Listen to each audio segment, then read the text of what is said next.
Beneath the visible layers of elected officials and public policy, the modern state relies on a secondary apparatus. It is a permanent, hidden empire, built and sustained by untraceable, off-the-books cash. In 1945, Europe lay in ruins. Millions were displaced, economies were shattered, and the Soviet Red Army occupied half the continent, steadily expanding its grip toward the West. The United States held the raw industrial advantage, but President Harry Truman recognized a massive blind spot. The American Office of Strategic Services was an amateur operation compared to the deeply entrenched espionage networks run by Moscow. To compete, the United States required a permanent spy network. The result was the Central Intelligence Agency, an organization designed to bypass congressional hearings, avoid public scrutiny, and answer solely to the executive branch. This presented an immediate logistical problem. Covert, deniable operations worldwide require vast sums of money, but the agency could not ask Congress for a public budget item labeled foreign bribes and sabotage. The solution arrived through the Marshall Plan. Officially, this was a $13 billion initiative to send food, machinery, and infrastructure to a shattered Europe. This chart breaks down those public relief funds, but the distribution included a hidden mechanism. A 5% sliver of the budget, roughly $685 million, was quietly diverted from the public ledger into the CIA's war chest. That diverted money trickled into the pockets of European politicians, bought newspaper editorials, funded sympathetic unions, and dictated foreign elections. The mechanism worked. It established a precedent within the halls of power. The government would quietly bypass its own laws to maintain global influence. By the 1950s, the agency was struggling with early, humiliating failures against the KGB. They needed a high-profile victory to justify their existence and secure their hidden funding. That opportunity appeared in 1953. Mohammad Mossadegh, the Prime Minister of Iran, nationalized his country's oil industry, stripping away British corporate control. London turned to Washington to remove him. The CIA dispatched officer Kermit Roosevelt to Tehran with over $1 million in untraceable cash. He bought parliamentarians, paid journalists to print hostile stories, and handed bills to military officers to roll tanks into the streets. The government collapsed in days. The agency had found its formula. The template of paid subversion was quickly deployed to topple leadership in Guatemala and orchestrate the violent overthrow of the government in Chile. As the shadow war expanded, operations became too expensive to rely purely on skimmed government funds. The agency began protecting opium fields in Laos, working with cocaine traffickers to fund Contra rebels in Nicaragua, and laundering billions through the criminal BCCI banking network.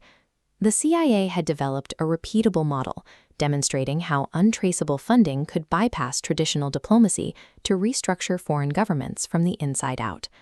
While the CIA managed foreign governments, a parallel empire was rising at home. J. Edgar Hoover understood that control did not require an overthrow if you could simply terrify the people in charge. This visual represents the Custodial Detention Index.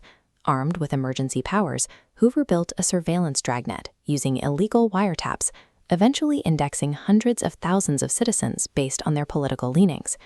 Hoover remained director for 48 years, surviving 8 presidents. In 1962, he illustrated his power to John F. Kennedy by sliding a thin folder across the Oval Office desk, filled with names, dates, and photographs that effectively ended any talk of his retirement.